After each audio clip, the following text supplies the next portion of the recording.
હું ગાંધીજી વિશે બે શબ્દ કહીશ. તમારી વિનંતી છે શાંતિથી સાંભળો. અપૂર્વ દૈવિધ્યમાન ચેતનાનો તારણ જણે જા હું એને શોધવા અને સ્વપ્ન સામું મળે. સાચે એમ જ બને કે ઉઘાડ અંતરની આંખો અને સામે મને ગાંધી મળે. હા, જો મને ગાંધી મળે તો વાત્સલ્ય સભા હાથ છીરે ફેરવી પૂછે, બેટા હિંદ કેમ છે? ભીતરમાં કંઈક સળવળાટ થાય અને મન અતીતની ગઠામાં ડૂબી જાય કે સત્ય, સદાચાર અને અહિંસાના પરમ આગ્રહી મોક્ષ ગાંધી અહીંયા ક્યાંથી? મનમાં ફરી વાજા ફૂટે અને બાપુ કહે, માં ભારત અને બાળકોની ખબર લેવા આવ્યો છું. જીવન પર સત્યનું હજુય તો બાળક જ રહ્યો, હજુય રમકડાથી રમે છે. પણ બાપુ, એ મારું પ્રિય રમકડું છે. સાંભળી ક્ષણભર હરખાઈ જાય. ચશ્માની તો હરાજી થઈ ગઈ, પણ ટેવ એટલે ખાલી નાક પર પેલી આંગળી મૂકતા એમ જ કે મારું પણ એ પ્રિય રમકડું છે. ભલે તે સાંભળતું નથી, જોતું નથી કે બોલતુંય નથી.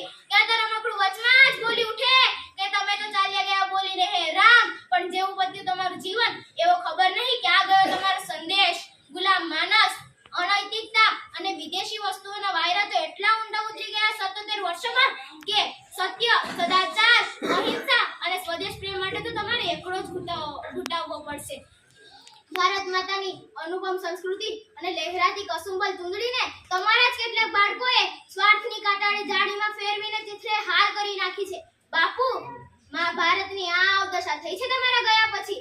મને બાપુ અને મારા રમકડા વતી કહેવાની ઈચ્છા થાય અને મેઘાણીજી સમજાય કે સત્તાની અમોની જાડ દારા કેરી ચુંગાલ ભોળા કંગાલ કાજ ફાસલા પસારે ધનિકોમાં આનંદ મુક્તિ ગરીબોમાં લાલ રક્ત સત્તાના ભક્તો આજ શોષે કર ભારે. પણ પછી કહું એમ કે બાપુ, આપણી તો શક્તિ તો છે, જૂનું છે તેને જમીન દોસ્ત કરી નાખો, નવું જમીન પરથી ઊભું કરો. આવા મુશ્કેલ સમયમાં પણ આપણી જીવનશૈલી યથાર્થ છે. ફરક થોડાક લોકોનો છે. પહેલા એ પારકા હતા, આજે તમારા પોતાના છે. ભારતને ફરી જ નહીં જે આપણે એક સદી પહેલા આપ્યા હતા અને આજ મૃત પાડદશામાં કણસી રહ્યા છે.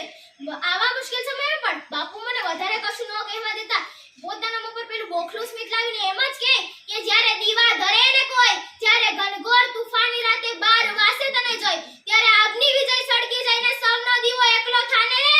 તારી જો